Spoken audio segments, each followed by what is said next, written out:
Hi, Dave. Hello, Trevor. How are you? Good. Meet David Broyd, a mild-mannered but implacable thorn in the side of developers with deep pockets and councils with shallow integrity.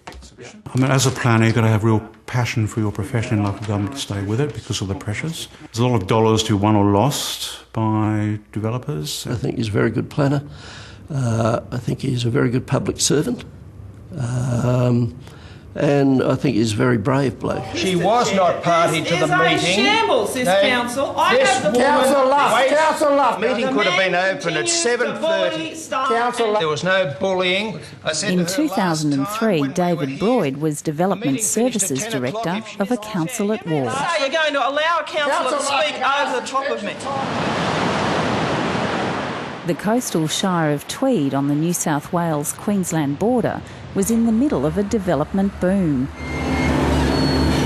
But as an inquiry would later uncover, the Tweed Shire Council had been secretly taken over in a developer-funded coup.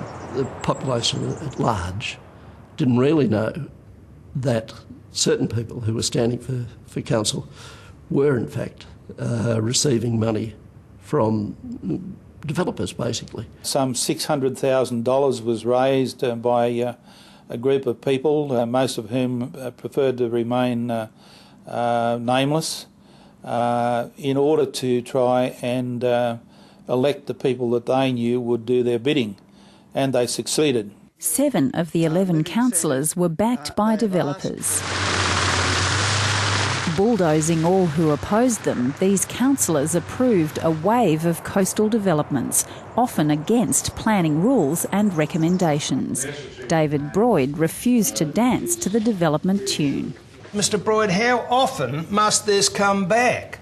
I thought it was absolutely outrageous. He was subjected to a tremendous degree of taunts, and I must say I felt very sorry for him. It was honestly quite stressful at times, particularly, of course, in council meetings, and knowing that the majority of councillors didn't want to see me in the job, basically.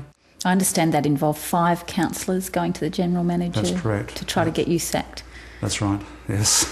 And my response was, no way am I going to resign, no way am I going to accede to their demands. I'll leave, if I leave at all, I'll leave on my own terms. A formal complaint against their planning director also backfired. Not only did an inquiry clear David Broyd, it slammed the councillors who were trying to oust him. Within 2 years, the council itself was sacked and administrators appointed. By then, David Broyd had already left, resigning on his own terms to make a fresh start with a new council. He couldn't have imagined what would happen next. I went to Wollongon Council at that time and walked into another very difficult situation and experience. Did you think, I can't believe this is happening again? That's right, yeah. Go and buy a lawnmower and a truck and go mow lawns or something, yeah. The sex and bribery scandal engulfing Wollongon Council is getting deeper. I progressively learned that the development industry was looking for a level of development that's way beyond what the current plans provided for. My position was clearly at odds with the development industry, at odds with the councillors, some of the councillors, and the general manager.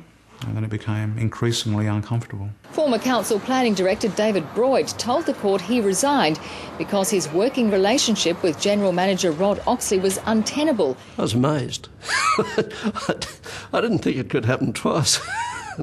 Local government expert Maurice Daly has conducted major inquiries into governance at 3 New South Wales councils, including the affair at Tweed. He's concerned nothing's been done to stop it happening again. There are some really bad situations. I know of death threats to general managers and so forth. It doesn't make the press at all. But it's out there, it's real. I can think of at least another half dozen coastal councils where something like what happened in Tweed happened. And as far as I know, it could happen again.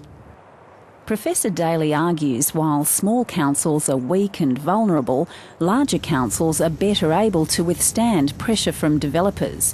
It's a model other states have embraced. It was called the Kennett Revolution. In 1994, every one of Victoria's 210 councils was sacked. When the dust settled, there were 78. Last year, amid angry protests, Queensland followed suit. Well, I think you get circumstances where industry or developers overtake councils, and that is they have more resources, they have more people, they have better capacity to deal with issues, and they roll over the top of councils without that capacity. The local government minister of the day, now State Treasurer Andrew Fraser, stared down vested interests to cut 157 councils to 72. We felt that we were facing two choices here. One is we could bite the bullet and do it, or we could oversee a train wreck into the future. New South Wales could be that train wreck. Apart from Western Australia, it's the only state still refusing radical surgery. It has 152 councils and a minister who says amalgamations aren't the answer. I've always been a bit of a sceptic about simply saying a forced amalgamation solves every problem. If you've got two difficult councils or two small dysfunctional councils and you force them together, you don't solve the problem, you simply create one bigger council with more dysfunction. Instead, the state is pursuing a series of smaller changes, including the removal of big dollar decisions from councils and, 4 years after Tweed, a ban on councillors accepting political donations. The state hasn't effectively thought through what a good local government should constitute. And so it limps and staggers. And if nothing is done, it falls over? That's right. And it does. And there are casualties. When the development application will be anticipated to be lodged, is that? Twice a casualty, now a survivor. Incredibly, David Broyd is back for more. He has another new job with another seaside council, Port Stephens on the New South Wales Central Coast. I think I've got my council worried. Tweed's been sacked, Wollongon's been sacked. You know, I'm going for the hat-trick, so not really, no.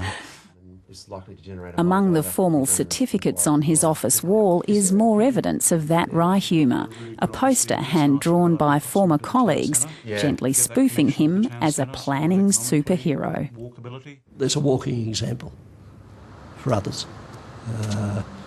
You can stand up for what you think is right, and even though you suffer, you can still be picked up and come back into the system. So that's good news. I look back on it with, I guess, a bit of pride, quite honestly, in the stances that I took that were then recognised in local government inquiries and by a large number of members of the community, and I'm really gratified by that, actually.